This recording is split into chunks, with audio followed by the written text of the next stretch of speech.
हमारे साथ मौजूद हैं, जाने माने स्कॉलर हैं। तो अशरफ साहब, तो अब वो फाइनली वो घड़ी आ गई कि अब जौहर यूनिवर्सिटी पर बुलडोजर चलेगा।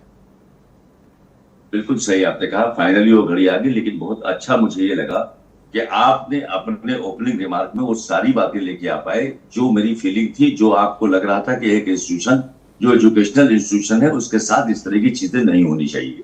अगर ये लग रहा था कि ठीक है, उस जमाने में आरडीए नहीं था और जिला पंचायत से पास नहीं हुआ, तो एक यूनिवर्सिटी आज उस तरीका था कि सरकार के पास की नोटिस देने के बाद कहती कि आप इसको रेगुलराइज कर लीजिए।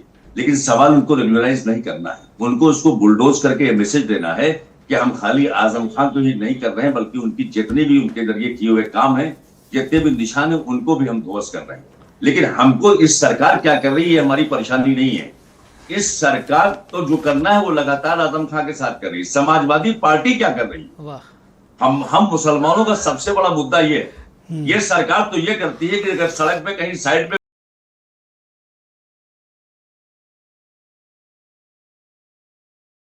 मजार है तो उस मजार को गिरा के बराबर कर देती है। और यही लखनऊ में आपके हनुमान सेतु पे यूनिवर्सिटी के सामने रास्ता डाइवर्ट कर दिया जाता है मंदिर में दर्शनार्थियों के लिए।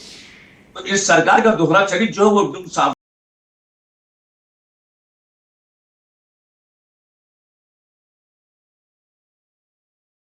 है, इसमें कुछ कहने की जरूरत नहीं है। अगर मुसलमानों का मुद्दा है तो उसको ऐसी उल्टी छुरी से कोशिश करते हैं इसको हलाल करने की, ताकि जितना तुम्हें तकलीफ पहुंच सके तुम उसमें परेशान हो और तुम उसको करो। तो मुद्दा है समाजवादी पार्टी क्या कर रही है? अखिलेश यादव लड़ तो रही है, बयान तो दे रही है।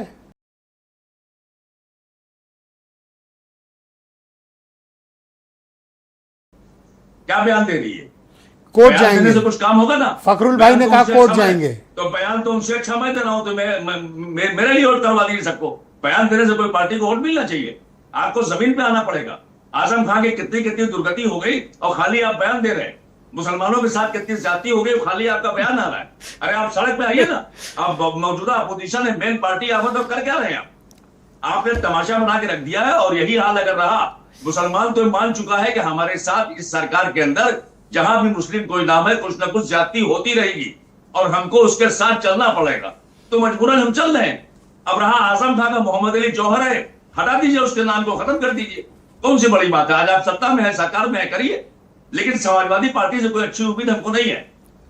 आप बीजेपी से नाराज दिख रहे हैं या समाजवादी पार्टी? आप दोनों तो ऐसे पेश आ रहे हैं जैसे कि फखरुल हसन ही बुलडोजर लेके गिराने जा रहे हैं। दोनों से मैं नाराज हूं। बीजेपी से नाराज यूं हूं कि मुसलमान का नाम जहां आता है वहां उसका एक ही मंशा होता है कि हमको ऐसा कुछ करना है जिससे पूरी कम्युनिटी को एहसास हो कि हम तुम्हारे साथ ऐसा कर रहे हैं। वरना अगर आरडीए उस जमाने में नहीं था, उसको रेगुलर करने में क्या दिक्कत थी? समाजवादी से मुझे परेशानी है कि सड़क पर क्यों नहीं आ सकते आप आजम खान के लिए? क्यों नहीं आपने कहा कि हम पूरा उत्तर प्रदेश जाम कर देंगे अगर ये सड़क गिराई गई? अब आप कहते हैं हम कोर्ट को देखेंगे। अरे कोर्ट को क्या देखेंगे? कोर्ट में आपके खिलाफ कोई जाएगा, किसी सरकार से साठगांठ करके आप बच जाएंगे। लेकिन जब आजम खान के खिलाफ कोई मैटर आएगा तो उन्हें साथ तो पनिशमेंट मिलेगी या सजा मिलेगी उनको। लेकिन आपको उससे कोई लेना देना नहीं है। आप ये कहना चाहते हैं कि मुसलमानों के मुद्दे पर समाजवादी पार्टी मुखर नहीं होती? बिल्कुल मौन और गौर है और इसका खामियाजा इनको भुगतना पड़ेगा। कहा तो फखरुल ने कि चलाओ बुलडोजर, आएंगे। फखरुल को कहने दीजिए, फखरुल के कहने से क्या होगा? वो तो कह रहे हैं कि चला दीजिए, कोई बात नहीं, हम कोर्ट में जाएंगे। कोर्ट में जाके क्या करेंगे आप? सवाल कोर्ट में जमीन पे क्यों नहीं आ पा रहे हैं? आपका जो काम है आप करिए। आप कोई हमारी तरह आम नागरिक नहीं है कि साहब सरकार परेशान कर रही है, हम कह रहे हैं कोर्ट में जाएंगे। आप एक पार्टी है जिसके लाखों लाखों करोड़ों लोग किस बात के लिए आपके पास है और क्यों आपको वोट किया जाए मुसलमान के नाम पे? तो फखरुल का तर्क ये था कि भाई बीजेपी तो ये चाहती है कि आप सड़क पे आओ, उनको मौका मिले। तो क्या फर्क पड़ता है? सड़क पे आइए ना, ताकि दूसरे जो हिंदू बच्चे पढ़ रहे हैं उनके माँ बाप को भी मालूम हो कि हाँ उस यूनिवर्सिटी के लिए आप कुछ कर रहे हैं। खाली मुसलमान तो वहां पढ़ नहीं रहा है। आप डर रहे हैं कि मुसलमान का नाम लेके कोई ऐसा ना हो जो थोड़ा बहुत हिंदू मिलना वो भी ना मिले, तो आपको वैसे भी नहीं मिल रहा है हिंदू वोट और मुसलमान के सहारे आप सत्ता में नहीं आ पाएंगे। फिर से दोहराओ ये बात। जी फिर से दोहराओ।